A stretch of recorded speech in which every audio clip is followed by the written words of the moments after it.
Biology थोड़ी ना है, सब सही बता देगा। तुम बायो हो तुम। अब इसका तात्पर्य क्या है मेरे कहने का, मैं आज क्लियर करना चाहता हूँ कि बायो का असली मतलब क्या है। सुनो, देखो एक्चुअल में बहुत हेट मुझे मिल रहा है, इसीलिए मुझे ये बोलना पड़ेगा।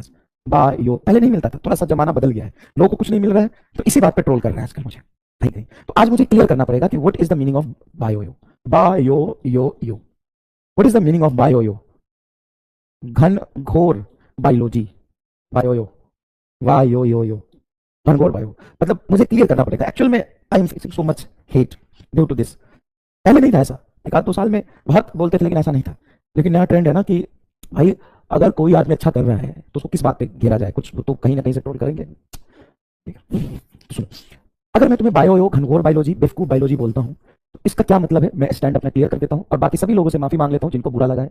कोई दिक्कत नहीं मुझे, क्योंकि मैं सुधरना चाहता हूँ। Yes yes, I want to become a good boy, good man not boy, boy का उम्र निकल गया। चलो, जैसे ही मैं ऐसा कहता हूँ मेरे कहने का मतलब ये होता है कि मैं किसी सब्जेक्ट की तौहीन नहीं कर रहा। फिजिक्स एक अलग सब्जेक्ट है और बायोलॉजी एक अलग सब्जेक्ट है। ठीक है, केमिस्ट्री वैसे अलग सब्जेक्ट है, हिस्ट्री अलग है, हिंदी अलग है, संस्कृत अलग है, कॉमर्स अलग है। ठीक है, कृपया करके इस वीडियो को ज्यादा से ज्यादा लोगों तक पहुंचाएं ताकि सब लोग समझ पाए कि मेरे कहने का क्या मतलब है, इंटेंशन क्या है।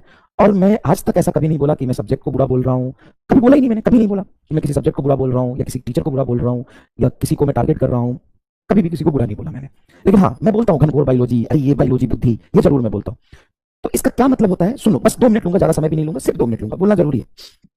कि जैसे मैं कहता हूँ एकदम घनघोर बायोलॉजी, बायोलॉजी बुद्धि, ठीक है, तो इसका कहने का मतलब ये नहीं है कि मैं किसी सब्जेक्ट को टारगेट कर रहा हूँ। हर सब्जेक्ट इक्वली इंपॉर्टेंट है, इक्वली टफ है, इक्वली इफिशिएंट है, इक्वली इंपॉर्टेंस रखता है। इवन नीट क्वालिफाई करने के लिए बायोलॉजी पे कमांड ज्यादा होना चाहिए फिजिक्स से, क्योंकि बायोलॉजी के 84 सवाल आते हैं। बायोलॉजी इज मोर मोर मोर और कहीं ज्यादा इंपॉर्टेंट है फिजिक्स से। और बायोलॉजी आसान नहीं है। अभी जो तुम बायोलॉजी पढ़ रहे हो ना, वो भले ही तुमको थोड़ा थोड़ा इजी लग रहा होगा, जब तुम जाओगे मेडिकल कॉलेज में तो ये मोटे मोटे बायोलॉजी के किताब तुमको मिलेंगे, तब समझ में आएगा असली बायोलॉजी की औकात। Biology so complicated, biology so सो सो मच टफ। पूरा मेडिसिन और बायोलॉजी इतना वास्ट होता है, इतना टफ होता है कि यू कैन नॉट इमेजिन कि बायोलॉजी कितना टफ होता है। थारा बायोलॉजी इतना टफ है ना, थारा बायोलॉजी इतना टफ है ना कि तुम्हें जो 11th 12th की बायोलॉजी एकदम मतलब एकदम बच्चा लगेगा जब तुम मेडिसिन में बायोलॉजी पढ़ोगे, जाके मेडिकल कॉलेज में पढ़ोगे। बायोलॉजी एक अलग ही सब्जेक्ट है। बायोलॉजी मतलब महान ग्रंथ, बायोलॉजी का तुलना, मैं मजाक नहीं कर रहा, किसी सब्जेक्ट को मैं ऊपर नीचे नहीं कर रहा हूँ भाई, फिजिक्स में तेरी बेइज्जती नहीं कर रहा हूँ, लेकिन बायोलॉजी की तुलना तो उन महान ग्रंथों से कर सकते हो आप, उनसे थोड़ा नीचे रख सकते हो आप, उसके नीचे ही कोई सब्जेक्ट आएगा, क्योंकि वो बायोलॉजी है जिसका दूसरा भगवान का ग्रंथ कह सकते हो। क्योंकि डॉक्टर अगर दूसरा भगवान है तो बायोलॉजी आपका रिलीजियस बुक का दर्जा दे सकते हो किसी सब्जेक्ट को, किसी बुक को, तो बायोलॉजी की बुक है।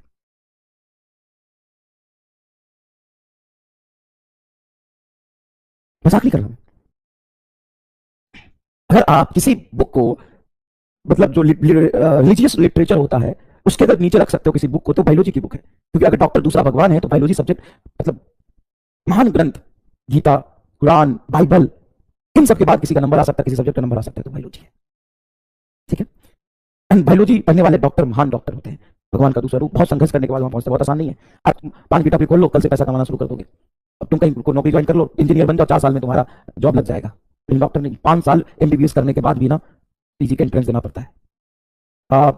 सच मायने में जो बीटेक करते हैं ना लोग, 4 साल में बीटेक की वैल्यू ज्यादा होती है एमटेक से। नौकरी करने जाओगे तो एमटेक करने के बाद कोई खास महत्व उतना नहीं मिलता है हायर डिग्री बीटेक 4 साल, एमटेक 2 साल। तो जनरली 80% लोग एमटेक में नहीं जाते, बीटेक करके सीधा नौकरी के लिए चले जाते। लेकिन उन लोगों का संघर्ष देखो जो 5 साल पढ़ते हैं, मतलब 1 साल ज्यादा पढ़ते हैं, फिर भी उनके एमबीबीएस डिग्री की इतनी वैल्यू नहीं है जितनी पीजी की वैल्यू होती है। एक इंट्रेंस देना पड़ता है, फिर उस इंट्रेंस को क्वालिफाई, इंट्रेंस एमटेक के लिए भी होता है, लेकिन 80% लोग एमटेक नहीं करते। और यहाँ पे 90% लोग पीजी करते हैं, क्योंकि बिना पीजी का आप कैसे किसी के जीवन के साथ थोड़ी ना खेल सकते हो, किसी के जीवन के साथ थोड़ी ना खेल सकते हो। तो छोटी सी भी गलती बहुत भारी पड़ सकती है, इसीलिए आपको पीजी करना पड़ता है। फिर रेसिडेंट डॉक्टर बनते हो, फिर बहुत बहुत मेहनत करके आगे बढ़ते हो। तो भाई बायोलॉजी की गलत तुलना। फिर मैं क्यों बोलता हूँ ये टर्म क्यों बोलता हूँ, क्योंकि देखो ये जो सब्जेक्ट है वो बहुत कंसेप्चुअल है, लेकिन बहुत सारे कॉम्प्लिकेटेड रिलेशन टर्म्स आपको याद रखने होते हैं। तो इसमें जब सवाल पढ़ते हो ना, तो सवाल पढ़ते हो ये डेटा बेस्ड, मेमोरी बेस्ड, बहुत सारी चीजें होती है जिसके बेस पे आप सवाल का आंसर करते हो। ठीक है, अब मैं बात करूं फिजिक्स की, तो फिजिक्स एक अलग सब्जेक्ट है, एकदम महाभयात घटिया और कंसेप्चुअल और बोरिंग सब्जेक्ट है। जब इसके आप सवाल करते हो ना, तो अप्रोच अलग होंगे। तो मैं कहूं कि इस तरह के सवाल जो आप ज्यादा करते हो, ज्यादा फेवरेट सब्जेक्ट है आपका, ज्यादा अच्छा सब्जेक्ट है, यही अप्रोच बेटा अगर यहां लगाओगे तो ये गलत हो जाएगा। तो मेरे कहने का मतलब, बायो कहने का मतलब क्या है, अप्रोच से है। और तुम्हें, सिर्फ और सिर्फ तुम्हें, ना तो किसी सब्जेक्ट को, ना ही किसी टीचर्स को, ना ही किसी डॉक्टर्स को, very very very much Gita, Bible, Ramayana, Mahabharata से थोड़ा सा ही नीचे बायोलॉजी आता है, ज्यादा नीचे नहीं, बस थोड़ा सा नीचे आता है। तो मेरे कहने का मतलब सिर्फ और सिर्फ तुमसे है। तुम्हारी मेंटल स्टेट जो तुम यहां लगा रहे हो वही यहां लगा रहे हो, इसलिए मजाक नहीं कर रहा हूं, सच बता रहा हूं। ये अप्रोच और सिर्फ तुम्हें, सिर्फ तुम्हें। तो ये ज्यादा ज्यादा वीडियो सब लोगों तक पहुंचा दो, ताकि लोगों का जो थोड़ा सा मिसकंसेप्शन है मेरे बारे में दूर हो जाए, है ना। धन्यवाद आपका बहुत बहुत। आपने मुझे सुना, आपने मुझे मौका दिया सफाई देने का, इसके लिए मैं आपका सदा आभारी रहूंगा। धन्यवाद। बस इतना ही है, मैं अपनी सफाई में इससे ज्यादा कुछ नहीं कहना चाहता हूँ। यही था from my side. Now you are everything, you can decide